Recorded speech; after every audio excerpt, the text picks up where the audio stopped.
400 feet.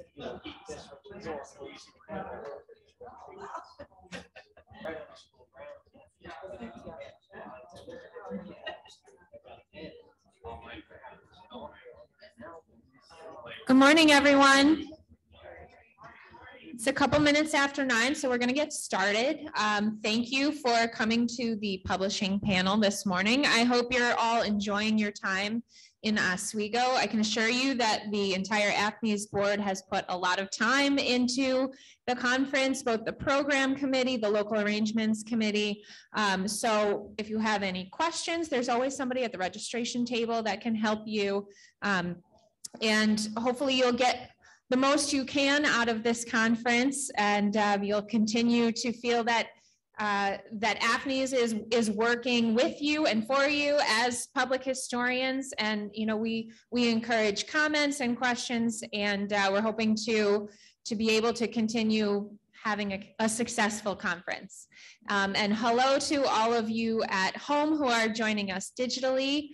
Thanks for joining us. Hopefully you've been able to enjoy some really great content yesterday, and we'll continue to do that this morning. I'm Lauren Roberts. I'm the Saratoga County historian. I'm also a trustee on the board for AFNI's. And hopefully some of you may have had the same problems I've had as a historian interested in publishing some of your research. I think too many times we as historians get bogged down in the research part of it, and those nicely labeled folders get put on our shelves, but we never get to that finish line of actually publishing our work so that other people can benefit from that and learn from what we've done. So today we have 3 different panelists from 3 different publications, all editors, and they're each going to talk about the differences between what they publish. And I'm going to read their bios so you know who they all are. And then they're going to talk a little bit about each of their publications. And then we're really hoping that this will be more of a discussion, a roundtable. So feel free to talk about your own projects, direct questions to a specific panelist if you can do that, because they do specialize in different things. And feel free to ask whatever you may have on your mind that can help push forward publishing. And also I will say I'll be monitoring the chat online. So if you at home have questions, I'll also be asking those of our panelists. Give me a quick second while I let some people in from the waiting room.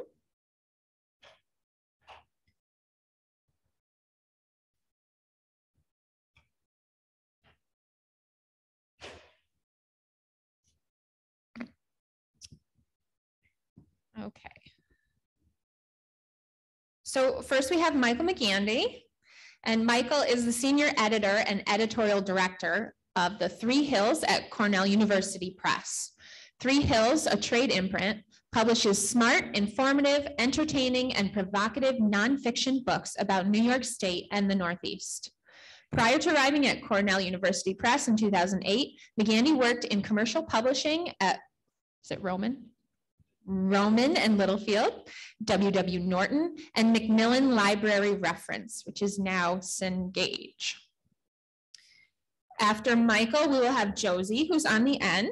Josie Madison is the editor of New York Archives magazine, and she holds a PhD in American history from the University at Albany.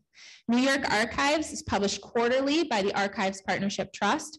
It's an educational publication about New York State history as revealed by research in archival records maintained throughout the state. And the last panelist will be Devin Lander, who we all heard from yesterday with the state of the state history. Devin is the New York State historian and head of museum chartering for the State Education Department. He has a BA in history from SUNY Plattsburgh and a master's in public history from University of Albany, where he's currently a PhD student. He's also co-host of the podcast A New York Minute in History and a co-editor of the New York History Journal, which is published by Cornell University Press. So I am going to allow each of them to tell you a little bit about what they do, and then write down your questions. After they've finished, we'll open it up for a discussion. Oops. Thank you, Lauren. That is working. And thank you all for attending. We're going to keep it brief for starters, and I want to emphasize thinking about possibilities, less so than talking about Cornell University Press, but I'll say something about the press in general as a type of university press that can fit into a typology, because I think you should be thinking about typologies of places that are, as we say, good fits for your work. You know, is it a long, big project? Is a book? Is it something you want people to read tomorrow? Blog post? Is it something of a certain length that is very scholarly and very academic, but it's 10,000 words? Article? Is it something that's beautifully illustrated that you want to be kind of a teaser for a deeper research project that you have? A magazine? So thinking about a typology, and I'm going to break out a quick typology of things you should be thinking about regarding books. Cornell University Press, obviously a university press, nonprofit, fundamentally tied to an academic mission of disseminating scholarship. Most universities, and I've had a couple conversations with folks at the table saying, I'm doing this, but I don't really think you'd be interested because it's not academic enough. And I understand entirely why people think that. And our bread and butter is largely taking revised dissertations, making them into books, making sure they contribute to the literature and forwarding people's careers. That said, that doesn't, two things. One, that doesn't fulfill the full public mission of most university presses and most universities. We're the Land-Grant School of New York State. We have a public wing, and our publishing should recognize, or rather represent that in some way. It's also true that that feeding the academic machine does not pay the bills. And one needs to diversify the portfolio, something you'd hear from publishing directors at university presses. And the imprint that Lauren mentioned that I'm the director of, it's called Three Hills. That is one, an effort for me to have fun, but also is a way for us to diversify our portfolio by doing books that are not standard academic books, but are for a more popular audience, and one hopes and sometimes succeeds in actually garnering bigger audiences and actually making some money. So as you look at university presses, you're absolutely right to be thinking of them as academic, but look a little more carefully. You may find some of the presses that you're interested in have parts of their publishing program that are congenial to public history or to popular histories and these sorts of things. So Cornell University Press. The things I think you should be thinking about as if you're thinking about a book is, you know, what's your audience, right? Who do you want to read this? And is this set of readers a set of people who read books? Everyone reads many things, right? But you think like, oh, this is my book, or I'm developing something and it's very much like this. Is that thing that it is like a book that you have read? Is it your sense that the people who want to engage with the work you're doing want it to be a certain length or a certain size or a certain format? So audience, you want to be thinking about the length. I've had this conversation with a couple of different people because I really can't deal with a book that's under 60,000 words. Other presses can go lower. History Press in particular, I think 30,000 is a kind of sweet spot for them. But thinking about the length, right? And the length, of course, you know, if you're at 10,000, you're talking about an article. If you're at 30, that's not quite an article. For me, it's not quite a book, but maybe then you want to be talking to Bank Smithers at History Press, right? So thinking about the presses that do books in certain lengths, you want to be looking at the production values, right? Is your work need to be heavily illustrated? If it's going to be, then you want to find a press that does that kind of work very well, has the sort of production values that you need, not just for the book to look nice, so that is a good thing, but also to really represent your work in its fullness. You want to be thinking about their distribution and their range, right? Are they a very local and regional press, which can be really great for the starting place, right? You could have meetings over coffee at a local coffee shop, perhaps with your editor and what have you, and that's wonderful. But then when you say, oh, and you know, I think this book really could sell in Washington State, who knows? But Washington State, it's about apples or something like that. Can that small press reach there, right? Everyone can put it on Amazon, of course, right? But do they have any sales representatives out west who can actually sell it into stores and not just post on Amazon? So the reach, the regional reach, the size. Thinking about academic, commercial, mid-sized commercial, like Roman Littlefield's a mid-sized commercial press that does a lot of academic stuff, but it's not a university press.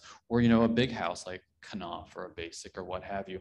What kind of size do you want? Where do you want your work to be? In part because of the marketing muscle, right? Basic can take a book that I would do and probably sell it 5 times better just because they've got the marketing power to do that, right? It comes at a cost, right? It's hard to get in. You may need to get an agent to get into a big trade house. And also you're unlikely to be a big book for that house because it's hard to be the big book for a house in any given season. Whereas if you're with a smaller press, you lose some of the marketing muscle, you lose some of the national and international reach, right? These big houses have, but you might be the top, you might be the front of the catalog, and you'd have that kind of profile for that press, and you'd be a big deal in a medium-sized or small-sized pond. So, there are all the different ways of cutting this up, and you could, if I was more prepared, I'd have a chart. I do not, but I could imagine you making a chart with all these different desirable categories on one, say the top line, and your descending vertical axis, then have all the presses that you have in mind and see which presses fit for books, fit those things that you think you need. In all likelihood, no press will check all the boxes be checked, right? Big time authors with agents who have great track records in publishing get to check all the boxes. We don't get to check all the boxes, right? But you want a fair number of the boxes to be checked. And if you can do that in your research, right? And this is all before you contact anyone, right? If you do that in your research, then you say, all right, I have some good information about 2 or 3 presses that are good fits for all these reasons, right? For what I'm doing. And going into contacting someone, right, then you'll be in a position, one, to be knowledgeable about the presses you're contacting, because one of the things that drives us crazy is people who just throw stuff at us and don't know who we are. And it's not like you should know who we are. We don't, but it's a waste of everyone's time, right? If you just come to me cold and say, I have this great book on X, and I'm like, well, you just talked to me for 10 minutes and I don't publish an X. So good luck to you, right? So you don't want to waste your time, but you come across as knowledgeable, you come across as a good conversation partner, you come across as someone who's diligent and does his or their homework. And that means a lot to an editor in that moment, because you feel like you've got a good partner there. And then you go on from there, and I won't go on from there in terms of the process, because the process is long, arduous, and frustrating sometimes, and you will not make any money. But I think if you think about it in that sort of diagnostic framework of typologies of presses and all the things that you need to have fulfilled or would like to have fulfilled, that's a really good place to start for choosing a press that can do your work, if indeed you're doing a book. What you might be doing. Thank you. So I'm going to talk to you about how you might be able to publish in some shorter formats. And this can be, oh, does it? It really does. Okay. I'm going to turn this one off. So I'm the editor of New York Archives, and New York Archives looks like this. It's a full color glossy magazine, and we do shorter format articles, which I will explain to you and show you some pretty pictures while I do. But first, our audience is a general audience. So it's not an academic audience. And there are some reasons for writing, even if you're writing something that you might consider an academic historical piece, there are some reasons for pitching that to a general audience. First of all, you can reach a larger audience. Second of all, I think writing for a general audience really helps you hone your argument in helpful ways. Because if you have to be able to communicate with people who are not necessarily conversant in academic history, you have to make your argument clear. So while you're writing for a general audience, the most important questions to ask yourself are, what are your goals? Why are you interested in this story? why would others be interested? And particularly, who would be the others that would be interested? Is it a local story? Is it a statewide story? Is it a national story? So essentially, always asking yourself while you're working on these projects, so what? Why is this important? Also, for a general audience, it's really important to focus on the narrative and to tell a good story, which is not always necessarily important for academic histories. So I'm not going to talk too much about this because Michael covered a lot of this, but I will tell you that New York Archives is New York State focused. So in order to publish in New York Archives, it has to be a story of significance to New York State history. And the research needs to be based in archival records, and they can be held anywhere in the state. You can also supplement that with other types of records, but there does need to be some basis in archival records. I already said this part as well. So we have a couple of different formats. There's a feature article, which is about 1,800 words. And it usually looks something like this, like I said, heavily illustrated. This is just one from our most recent issue. They usually run about 5 to 6 pages for 1,800 words. As you can see, we do not use footnotes. And again, that's just because we're pitching this to a general audience. We also have a department called Archives Around New York, and that's really focused on describing an archival collection and its research potential. That's a shorter piece. It's about 800 words usually and 5 to 8 illustrations. So here's an example. This is my favorite recently about Atari corporate records. This was a good one. So again, you know, a couple of spreads. So we're using lots of illustrations to try to keep it visually engaging. We also have a department called History in the Making, which is more focused on highlighting the process of doing history. So for example, if you, you know, it could highlight the research process of how you uncovered some little known fact, or it could highlight the process of conserving a record collection. Again, that's a shorter format, so it's about 800 words with 4 to 5 illustrations. All right, so here's an example from a recent issue, and it's usually not as heavily illustrated and a usually 2-page spread. We also have an even shorter format, which is in their own words, and that's about 400 words, and it takes one document from an archival collection and gives a brief historical context or explanation for it. So you can see an example here of, again, a recent in their own words with the archival documents as the basis. Then we also have parting shots, which is similar, but it's an image instead of a document. So you're highlighting an archival image and giving some background on it. Again, 400 words. So here's a recent example of that one.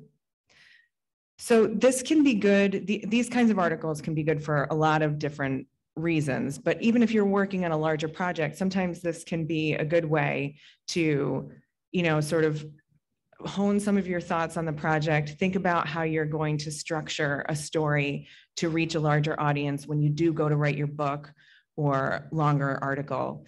I believe in the power of writing for a general audience. I think it really helps you to get better about honing your historical arguments.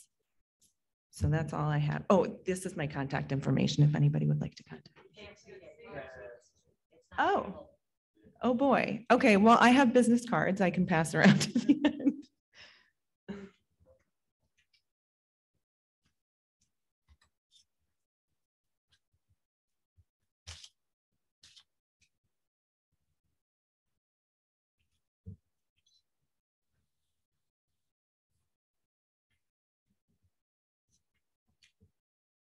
Is there a way we can turn the lights off or something so we can see the screen?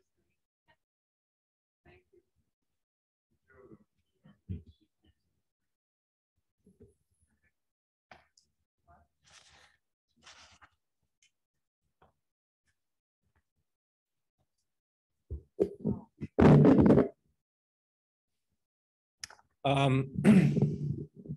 If you need anything explained that you can't see, let me know. But I just want to say before I talk about the New York History Journal that I'm actually associated with both of these other publications as well. I sit on the editorial advisory board for Three Hills and for the New York Archives magazine. So I get to see the submissions to both of those as well, which really, I think, from my perspective, helps with what I'm doing with this, and hopefully it helps you guys as well, because we kind of know what's going on in the field. I know what's being submitted to the New York Archives. I know what books are kind of coming down the pipeline, and they know what's happening in our world. So it works very well. Just for those who don't know, the New York History Journal has been around since 1901. It was originally the proceedings of the New York State Historical Association right up until 2018, when Cornell University Press, led by Michael McGandy, decided that they would take over the publication of the journals, really because Nisha stopped publishing it. And the journal was threatened with extinction, and Cornell University Press and Michael thought that shouldn't happen. He approached myself and my colleagues at the State Museum, Jennifer Lamack and Aaron Noble, who we agreed to become the editors of the publication, which was kind of a full circle for the state historian. The first editor of the New York History Journal, when it became the journal itself, was James Sullivan, who was the state historian, among others. There were others as well. But so it was really a full circle for us. So we thought it was a great idea to work for free, which is brilliant for Cornell to approach. And I should say our co-editor is Dr. Robert Childs, who's at the University of Maryland. He is not part of the State Museum. So he gives us not only a pure academic perspective, but also is someone outside of our building. So he's very useful for us. New York History Journal, traditionally for the vast majority of its life, has been an academic journal and is an academic, I actually don't need these because I can see this, has been an academic journal. And so it's academic articles, it's academic book reviews, it's that type of thing. One of the things that we thought when we took over the editorship, and again, working with Michael at Cornell, was let's try to use the journal as more of a mouthpiece for the entire field. And so we took some of frankly, borrowed some of the ideas that the Archives magazine was already doing and looked around at some other academic journals and journals being published by other states and other organizations like the National Council for Public History, which publishes the Public Historian Journal, and looked at ways to really expand the kind of scope of the journal. So that being said, we still have the academic article, and that is the foundation of the journal. So these are traditional 20 to 30 double-spaced pages, around 6,000 to 9,000 words, although we are flexible. We do get longer submissions that we have published. And these are deeply researched. They're footnotes in the Chicago manual style, 100-word abstract. These are articles that come in traditionally from academics, but sometimes not. We have independent historians who seek to publish and have been published by us. So not necessarily academically affiliated, although that tends to be the majority for these articles. And they are, so the process is the editorial team reviews them. We determine, is it something that is worth pursuing? So of course it has to be focused on New York history. That's non-negotiable. We publish New York history. But if it is, and we feel that it's deeply researched enough, there's good primary source documentation, there's good citation, then we send it to our advisory board, which is made up of different historians, academic, public historians, museum professionals are on our board now. That's one of the other changes we made. Traditionally, the advisory board was academic historians. Now it's academic historians plus. They review the abstracts and determine if they agree with us, it's something we should pursue. If they agree to that, then we go into a double-blind peer review process where we seek out experts in the subject matter. They review the article. They don't know who the author is. The author doesn't know who they are. And then we go through that process, which is, We work with the author to make changes. If the peer reviewers think it's valuable and it needs changes, then we work with them on that. Sometimes the peer reviewers say, this is no good, then we have to tell the author that. And less frequently, they say publish as is. And so then we work through that process. So a lot of what we do is working with the authors on making changes, working with identifying peer reviewers, working with the peer reviewers, as well as our advisory board. Okay, so the new items that we entered into the journal beyond the traditional academic article are what we call features. And these are similar to Josie's features. They're less scholarly, so you don't need citation, you don't need the footnote. They're shorter, about 1,000 words. And specifically, they're broken down as this: Artifact New York, which is about an image of an object, a document, an article, artifact of other kinds, a map, etc. And then writing a short essay about what it is, why it's important to New York State. So we really try to identify things in collections. They can be at our museum, they can be at any museum. It can be in any archive. They can not be in an archive. But that have a relevance to New York's history in some way. So we've done a piece of crockery from the Thomas Paine Institute at Iona College, and that led the author into a discussion of who Thomas Paine was, why he was important, and so on. So that's Artifact New York, and that's something beyond the articles that authors are submitting to us as well. And there's all of this information is available on the website, which I can link to. The other one that we have really emphasized for the local government historians and public historians in general is Community New York, and we've had the eminent John Shear has published in this realm, but this is really a project-based history. So this is a description of a community, local history project that is underway.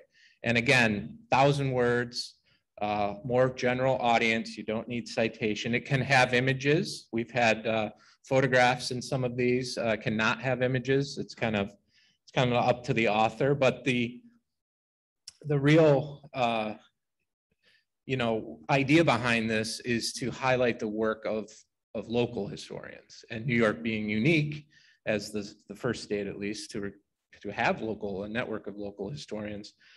We thought it would be important to highlight that work and to show other historians and those reading the journal that these types of community projects or these types of local history projects are taking place. Our third feature is the Teach New York feature, and this is relevant to many in this room as well who work with schools, who teach in some cases, who do things like History Day. And this is really an effort to emphasize the teaching of history at any level. So we've had features on academic history at the college level, also school, middle school, high school level. Also museum educators have written for us, so museum education projects. And this is really an effort to talk about lesson plans, talk about object-based learning. We're going to have another session today about that.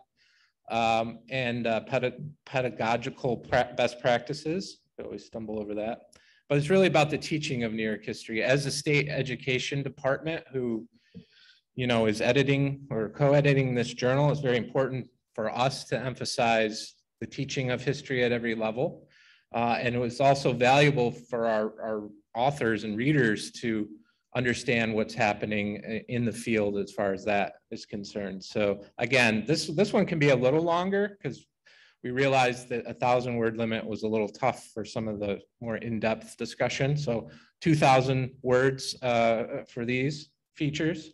And again, it can be any level of teaching or other activity like History Day. If you're involved in History Day, you can talk about a project you worked with students. And that's the end of my presentation on this. I do want to say also, many of you, and I didn't link to it, which I should, but another option for publishing is through the Office of State History website. And I see some of you in the audience have done that. And that's really something that is, Michael talked about blogs. It's kind of like a blog. So it's something you would submit to me about something you're doing as a historian. And we do light editing and that kind of stuff, but there's no hard requirements. There's no limit. It can be as long as you want it, really, or as short. And it really is more of an instant kind of yes, no, we're going to publish this type of thing with images or without, rather than going through an entire editorial process. The audience is whoever clicks on the website. So, you know, it can be a large amount of people, or it can be a few people. When we do publish something, it goes on the main page of the Office of State History website. So you will see it there under historian notes. And we recently published Pat Bonamy did something for us. So we've done academic historians, we've done public historians, and we've done local government historians. So that's an option too. I will backtrack one more thing about the journal. One of the things we changed or at least expanded on was our reviews section, which I should note. We still do traditional book reviews. So a book comes in, our reviews editor finds a reviewer for it. They write an essay about 750 words. It goes in the journal in the review section. We also do now public history reviews. So exhibits are one example. If we find an exhibit in an institution somewhere in the state, we'll have a reviewer go take in the exhibit, write a review for us. Also film. We've done film reviews, so documentaries. Even we did Hollywood films as well that are based on history. Same deal, we find an editor or a reviewer, they watch the film and they give us a review, as well as digital history. So if there's an online exhibit or something like that. So we're always looking for reviewers, and we're always looking for ideas about exhibits or new digital history projects. So if you're aware of any of those things, or if you're interested in doing a review or a book review, you know, reach out to us, and we will put you in our queue of reviewers. But that's something that I think has been very useful too, is the review section being expanded, because history is being done in many more ways than it ever was. It's not just books, and it's not just articles. It's online, it's exhibits, it's film. So, so yeah, so that was one thing I wanted to say, and that's the New York History Journal. Thank you.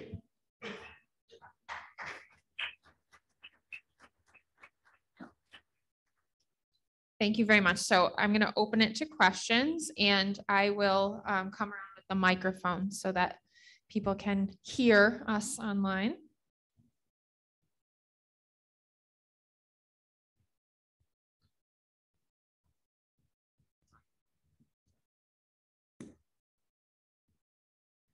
Hi, I'm Marilyn Hayden, Greenwood Lake historian from Orange County. And I have a question for all three of you. What are your print runs? Print run, like how many issues? It varies, and I think that right now for most of the books we're doing, there is no print run. It's print on demand or short run digital printing. Most presses are moving in that direction. If you come by the table afterwards, I can show you how to distinguish between an offset printed book and a short run or POD book. There's some quality issues that once you know what they are, you can distinguish them from one another. In most cases, we release the metadata for the book. It goes out into the world. The world tells us if they want our book a little bit. And then we have back orders. So we print the back order before the book comes out, and then we might print another 100, 200, and this is for sort of an average book, and have them in the warehouse to ship. And then once those 200 are cleared, someone presses a button somewhere, we press a button, one comes out, it gets shipped, right? I mean, so that's where we're at. For bigger books, oftentimes the Three Hills books, which again, I anticipate have larger audiences, not always true, but I anticipate, oftentimes those are offset. But our offset runs are usually 1,500, 2,000 these days because everyone's managing inventory. We don't want stuff sitting around, and Amazon has stopped buying books to have in their warehouse. Everything's just in time. And then we get dinged. Amazon like charges us when they send the books back to us, and then we get charged by the warehouse for keeping stock. So there's a great pressure across publishing, not just University Press, it's across publishing to control stock. It doesn't mean that your book is only going to sell that many, but you're not going to see books piled up in a warehouse waiting for buyers. They're going to be lots of POD or shorter, more controlled runs that aren't big runs. I have to answer for the journal. Yeah. Damn.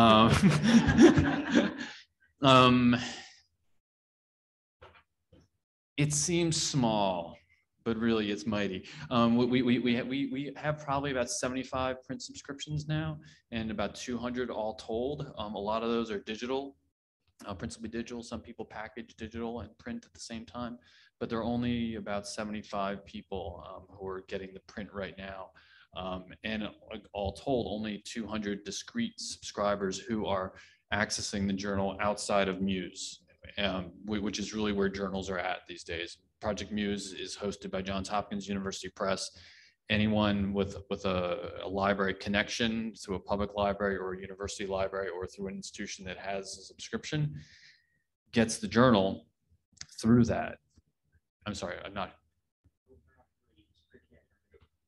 Okay, I'm sorry.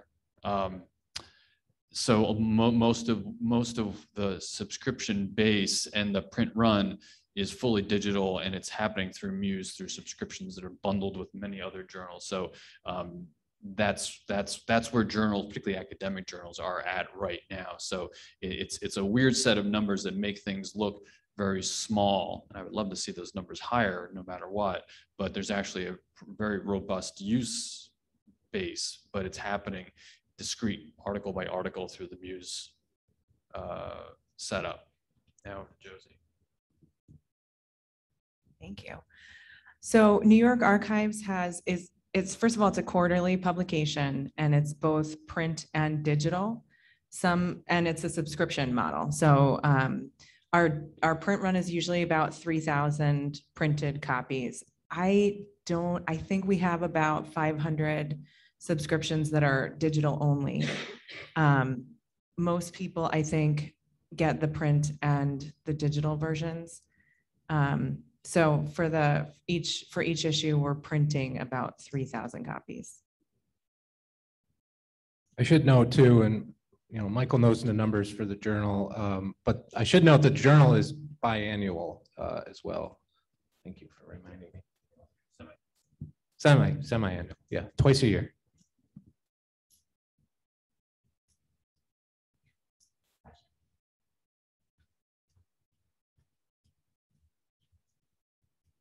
I'm not sure where to begin, but we continued a middle school archaeological dig. That was in 1995, and we started it again this year with 2 archaeologists. And I have pictures of the old group archaeology and the current that we did in the barn, and we are going to continue with the archaeological dig. I don't know where to begin to feature what the middle school kids and archaeologists did in 1995 and what we've done today, and we're still going to be working on it. I'd like to feature that archaeological dig that we've started. Which venue would be best to begin? Just as a follow-up question to you, are the middle school students doing any research in archival records as part of this? The middle school kids did it in 1995. We offered it to our historical society, and the adults continued with it this year. So we did the archaeological digs with the adults. The artifacts are now stored and bagged by type of artifact, and they're in the museum. And we're going to continue, not this year, but next, with the archaeological dig. But I'd like to highlight what the middle school kids did in 1995. We tried to get the kids that were in the archaeological dig in 1995 to get somebody to come and join us as an adult this year. And I was unable to find any adult who had been in the dig in 1995 to come and help us. So we went ahead and did it with the Historical Society members who were very much interested. So I'd like to kind of feature that so that maybe when we do in the spring of 2022, maybe we'll get another group of local kids from the middle school. I'm a retired high school teacher, and get it so we get a good group to do the next stage of the artifacts, sorting it and writing about this, the Werner's Tavern that was back in the Revolution. So. Yeah, so New York Archives definitely has an education focus. And as long as there's some sort of archival records that somebody looked at some point, we can, I think it sounds like a great option for a history in the making. And it may be an artifact New York. Or? Yeah, actually thinking a community New York feature for us. So Josie and I will have to fight over it, but no, I think either one, but if there's less of an archival focus and you want to just talk about the 95 project, what happened, where you are now, and what the plan is for the future, I mean, that's a perfect community New York for us. And the images too. Thank you. Yeah. Any images for either one of us. Yeah. Okay, thank you. I'm sorry. That's okay. Jason Parkman, Town of Elbridge. Technical question when it comes to the archival reference and such for like the New York Archives paper. When you say archival records, does it come from a central archive, or is it like, could be like in my archives or someone else's archives? So we do need to have the archives be publicly accessible. It doesn't need to be, it can be historical societies. It doesn't have to be the New York State Archives. But we do, or we have in the past done articles where a collection belonged to somebody personally, but they were in the process of donating it to a repository. But we do focus on records that are accessible by the public. Thank you very much. Thank you.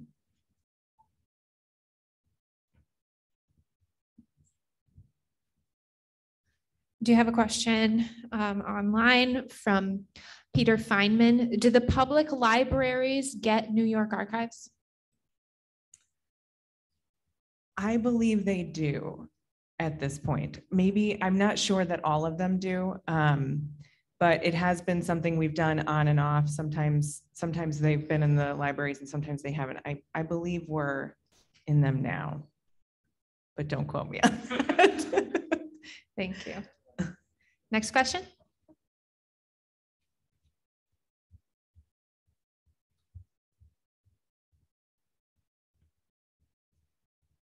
Karen Devlin, Town of Marion, Wayne County. I guess we're looking at it from a practical perspective financially. How much, if you're publishing a short run, say 100 to 200 books, what is the initial average investment that you have to have in order to do that? It varies. Talking about what the press is going to put into it, there was a study done now probably 5-6 years ago, so the numbers are squishy, but I have to imagine the numbers have only gone up. It was done by through Mellon, as any academic publishing thing is always funded by Mellon. A Mellon study, Indiana University and University of Michigan, University of Indiana, excuse me, did a study of how much it costs to produce an average academic monograph. So, regardless, it's printing paper and binding, it's editing, it's words, so it's book's a book in that case. They figured it was about $25,000 to do an average academic book. And that's overhead, my salary, the lights, the heat, the printing, paper and binding, the labor, what have you. Most books in a reasonable amount of time, be they done by academics, be they be done by public historians, be they be done, by anyone who's not going to sell gigantic numbers, most books do not earn back that money. So the university press world is operating where we are publishing books where we know most of them will not earn back. So, what's the investment? We're still operating, again, university presses are operating in an environment where this is our mission. We expect to break even or lose money, and we expect to find money from other places to fill in those gaps. We don't put it on the author to do that. Except when you come with a book project that needs 50 to 100, beautiful images in it. And it needs to have great paper stock. It has to look a little bit like Josie's magazine, but perfectly bound. Then we're looking and saying, oh, I mean, this book's going to cost us $35K. What can we do for fundraising? It could come out of an author's bank account, frankly. More often it's, okay, let's find some granting institutions. Let's put together applications. Sometimes the contract would be, you will make a good faith effort in getting funding and I'll work with you. And I, just being any editor will work with you. Furthermore, what have you, places that fund books. Some contracts will stipulate X number of dollars need to be provided as a condition of publication. And if you don't bring that money in, again, not necessarily from your own sources, but for any source, then we will not publish the book. So that's sort of where university presses are. Commercial presses figure they're going to make money and don't look for that kind of financial support. Smaller commercial presses, and of course, if you're moving into smaller presses, and then if you're thinking about self-publishing, right, then the financial burden slides more onto the author in that case. But it's tough out there financially, and having frank conversations about the dollars and cents early on is a really useful thing, not just to know what you might be on the hook for, but also really to understand the marketplace and the lay of the land. Like, what am I entering into? And, thinking about, is it worth, in the literal and figurative sense, you to put in the time and energy to do it in a format that's going to cost this, whereas there are, again, other formats available to you, and they may be the better formats to reach the audience and achieve the ends that you have in mind.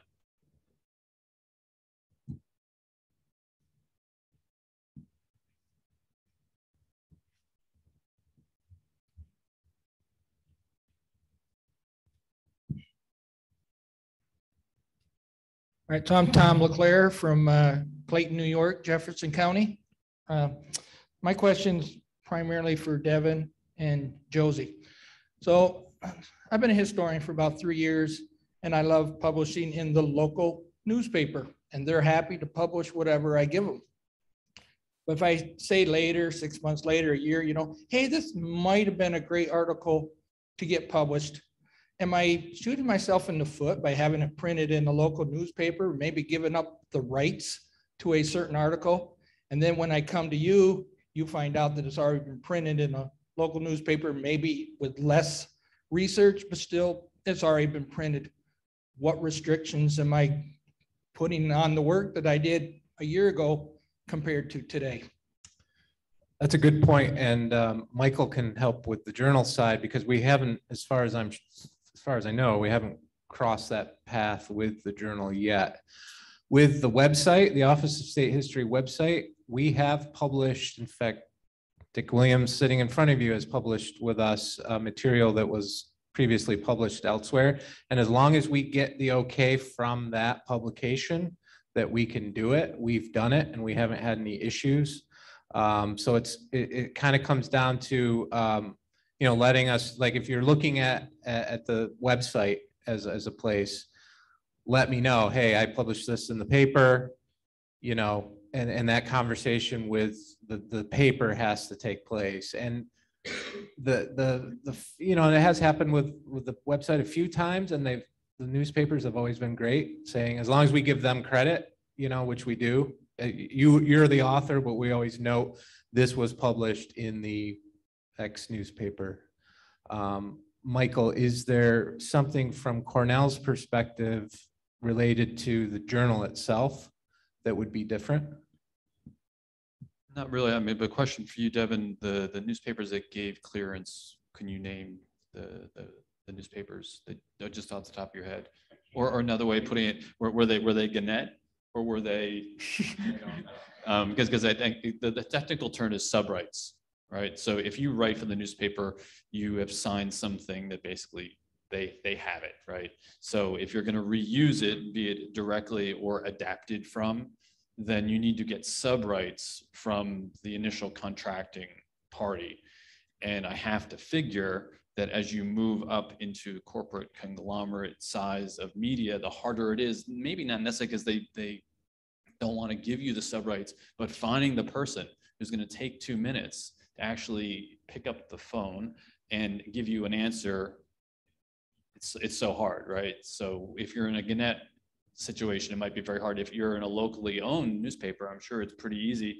And moreover, they're probably delighted to see it get a little more play in their name in another venue. And one thing I say about working with adapting work in other venues, and it's very apropos because we're talking about different ways of publishing, is that for every different medium and even different publications that are the same, from journal to journal, magazine to magazine, the in-house culture and the medium itself is going to change what you did. So to make it work for wherever you're sending it to and adapting, it's going to change, and it should change. So it should really be an adapted situation. And most places I do think are congenial with that because it just gets their name out there. Yeah, I think we have in the past, we prefer not to run something word for word that was printed somewhere else. We have done it on a rare occasion, and again, getting permission. But generally speaking, what we hope for is that, that was sort of a practice run that you did in the paper, and that the work changes enough that it's a substantially different work by the time it's published in our pages. And, we edit, there's a pretty rigorous editorial process, so that your writing is going to change, that maybe the structure is going to change. And at the end of it, it might not really be that similar to the one that you first ran with. So I think it's not a bad thing to sort of get your work out there quickly and start, percolating on topics. And I don't think it precludes you from publishing with us later. Thank you. Yeah, I would just echo, that's one of the differences between the website and the journal. The journal, no matter what is sent to us, is going to go through an editorial process. And therefore, it's probably, as Josie noted with the magazine, it's probably going to change whether it was published elsewhere or not. The mission of the website is to highlight the work that's being done in New York State history. So if you sent me an article and said, hey, it was published in the local paper and we can get permission to run it, that's what we'll do, and it won't change. And I just wanted to add, apropos of just thinking about different venues and all that. I mean, I began talking about, having a typology, having a box, and putting everything in its box.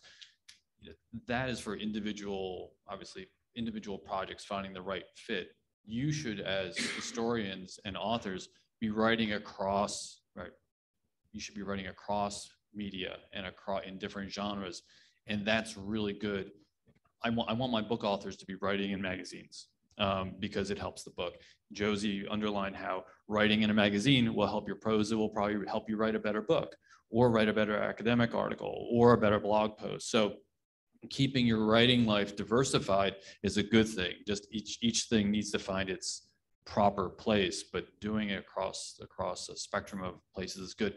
And just thinking about doing the newspaper pieces, that's a great way, one, of putting your flag, right? This is mine, back off, right? Because there's always a little territoriality there. But it's also, you smoke out sources, right? And you smoke out archives. So it's, oh, wow, yeah, I've got a box.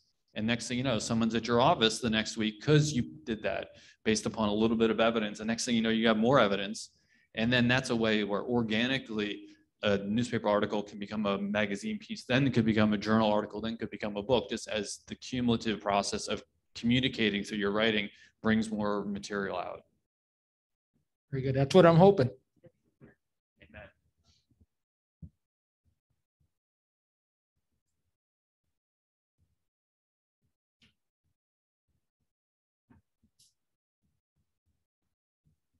Hi, I'm Deirdre Sinnott. I'm an author.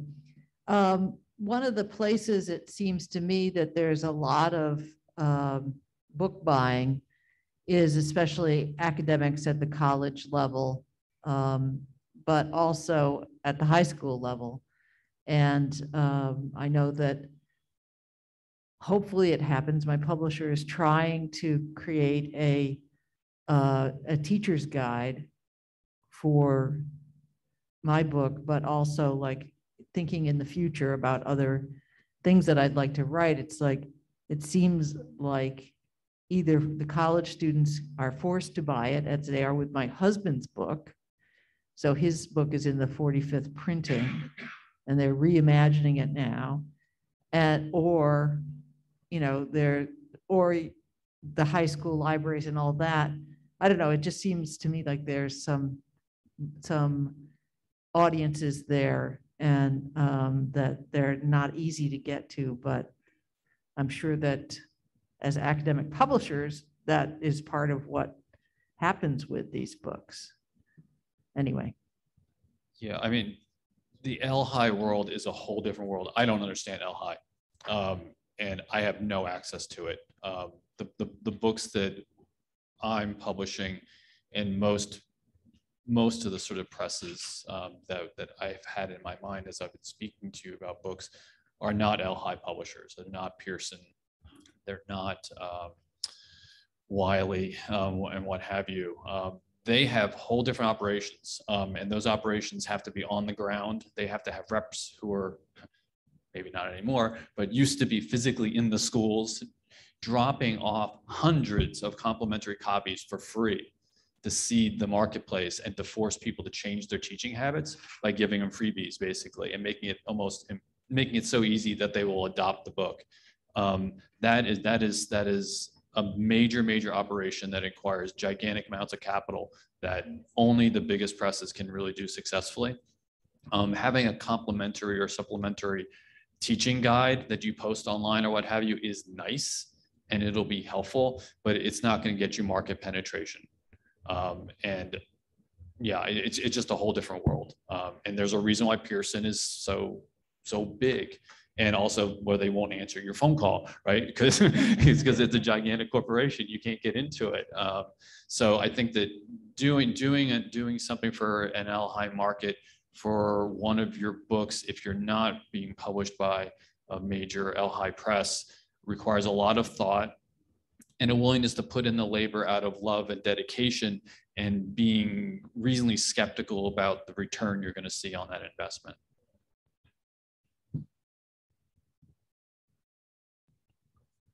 Zach Studenroth, Village of Southampton. I just thought it'd be appropriate. I'm sure that several of us in this room have had local history published by Arcadia Publishing.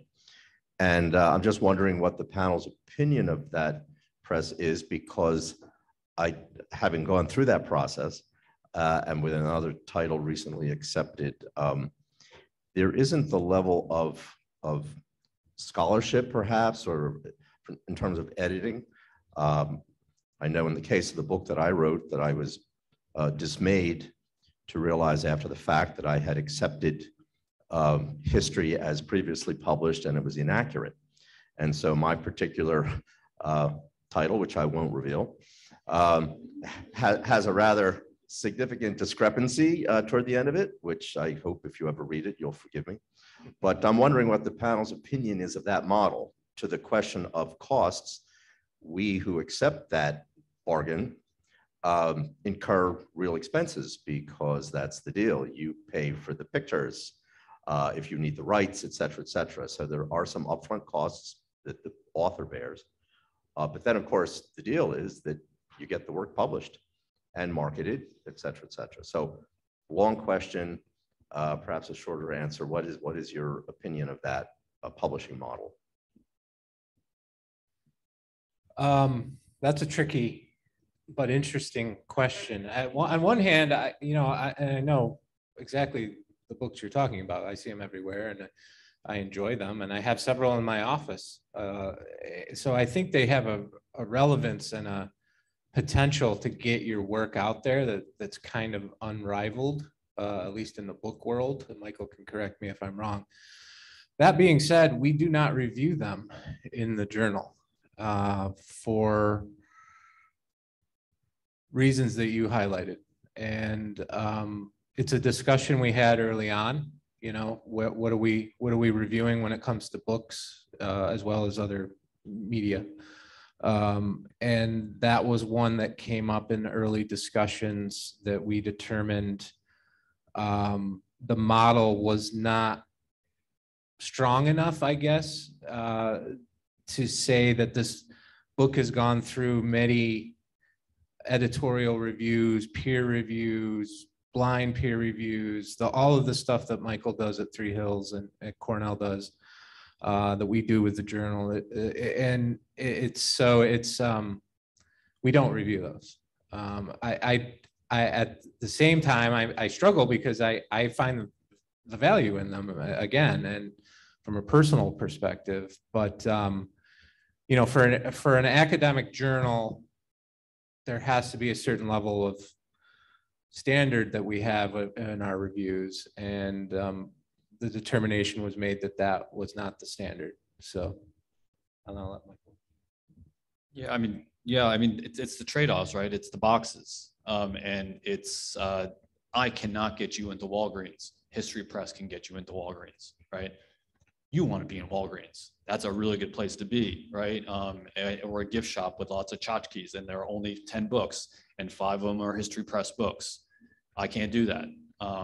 And a lot of big trade presses can't do that. They don't have, History Press has made such a great, how to put this? They've been incredibly successful at targeted marketing to places where you wouldn't anticipate and getting in, and that takes a lot of marketing effort. That's a lot of phone calls, a lot of hand holding, and they've done it, and they should be congratulated for that. But it comes at costs, yeah, you just have to figure out what the right thing for you is. But the one clarification I'd say, History Press puts costs on you.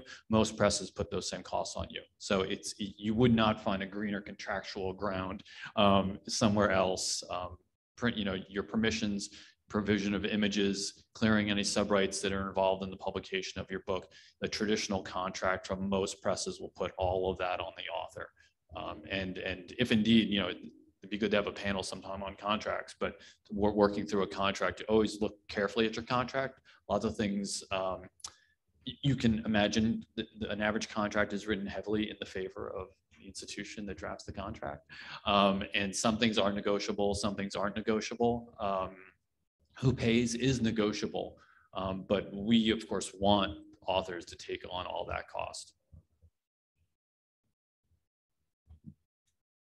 Thank you. I'm going to stay out of the fray on the particular question that you asked, but I will take this opportunity to say, because I didn't mention it in my presentation, that for anything that's published in New York Archives, there is an editorial review board, and there are historians on that review board. There are archivists, there are college professors, journalists, and there, you know, the editorial process is pretty rigorous for a non-academic publication. So just plugging that. We have a question that came in online from Janine, and she's wondering if within your publications, is there any dedicated platform for student aspiring historians, including high school students, for their articles? For the journal, absolutely open to anyone who writes history and, you know, fits within our criteria. We don't have anything specific for students, although we have received, certainly we receive PhD student articles and other graduate students articles because they have to publish, right? And but as far as a dedicated platform, unlike for teachers, which we do have a dedicated platform, we don't necessarily for students. So for the magazine, we do sponsor at the undergraduate and graduate levels an essay competition. And the winners of those at those levels of that competition are candidates for publication in the magazine. We also, the Archives Partnership Trust, which is the nonprofit that publishes the magazine, sponsors something for middle and high school students called Student Research Awards. And we have been known to publish exceptional papers that came from that process in the magazine as well. So that's students at lots of levels.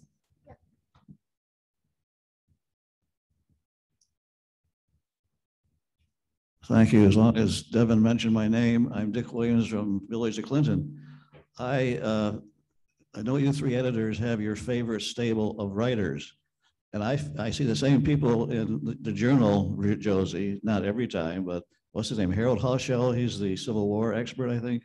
He publishes, you choose your, I'm not saying you only take those people, but I feel intimidated a bit to even submit to be competing with these experts from Civil War. And I mean, that's just a feeling I have, but you run some of the same brands for the same people all the time. And you have your favorites, which I understand. If I was an editor, I'd probably have my favorites too. But could you address that point? I would be happy to. First of all, you should not feel intimidated. The process is people submit. We don't go soliciting very often articles. We take the submissions that we get, and we, at every editorial review board meeting, we look over every submission that we have, and we choose the ones that are the best for publication. So there are some authors that submit often, and their work is good, but a lot of it is just the fact that they are submitting. So I hope that you won't feel intimidated. I think there's a lot of room for other kinds of articles and other approaches to topics. And, you know, we're not, it's not necessarily that we're playing favorites, but we do get submissions from some authors frequently. Yeah, I would echo that. Josie's been doing this longer than we have with the journal, but we're seeing the same kind of trend, specifically with articles, full academic articles. We have a few historians who are very prolific, and they're sending in lots of stuff to us. And the good news is, thinking of at least one of them, that he's very good, and of course we're going to publish him.